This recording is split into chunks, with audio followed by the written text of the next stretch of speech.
ஜெய் ஸ்ரீ கிருஷ்ணா.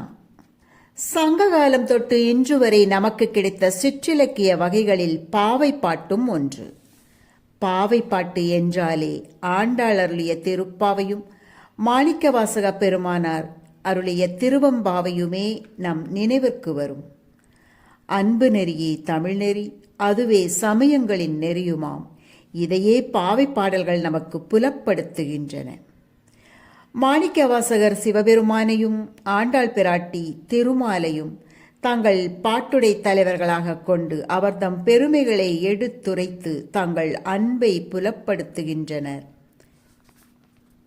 துயில் எழுப்புதல், மழை வேண்டுதல், நீராடுதல், இறைவனிடம் கோரிக்கை, அவரை போற்றுதல் என 5 நிலைகளால் நிறுவப்பட்ட கோதையின் திருப்பாவையிலிருந்து இதோ 14ஆம் பாசுரம். இன்று மார்கழி 14ஆம் நாள்.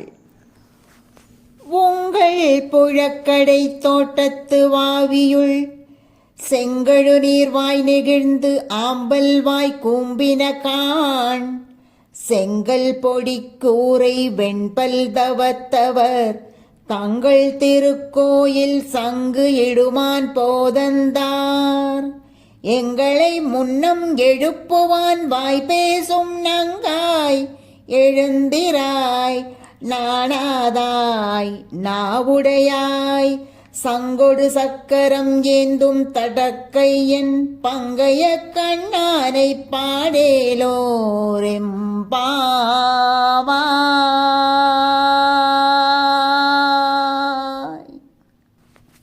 இதன் பொருள், உங்களுடைய வீட்டு புழக்கடையில் உள்ள தோட்டத்து குளத்தில் காலையில் மலரும் செங்கிழநீர் பூக்கள் பூத்துவிட்டன. மாலையில் மலரும் மாம்பல் மலர்கள் வாய் மூடிக்கொண்டன. காவிப்பொடியில் தோய்த்த காவி உடையும் வெண்ணிறப் பட்களும் கொண்ட துறவிகள் தங்களுடைய கோயில்களில் சங்கு ஊதுவதற்கு போகின்றனர்.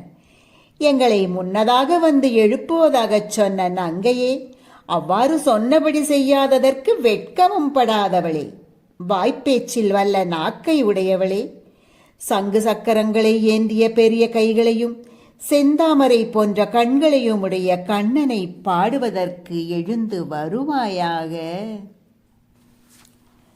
எங்களை முன்னதாக வந்து எழுப்புவதாகச் சொன்னவள் இன்னமும் எழாமல் வெட்கமின்றி உறங்கிக் கிடக்கிறாயே. இப்படி சொல்லுமிடத்து ஒருவருக்கு வாக்கு கொடுக்கும் போது அதை காப்பாற்ற இயலுமா என்று தெரிந்து பேச வேண்டும்.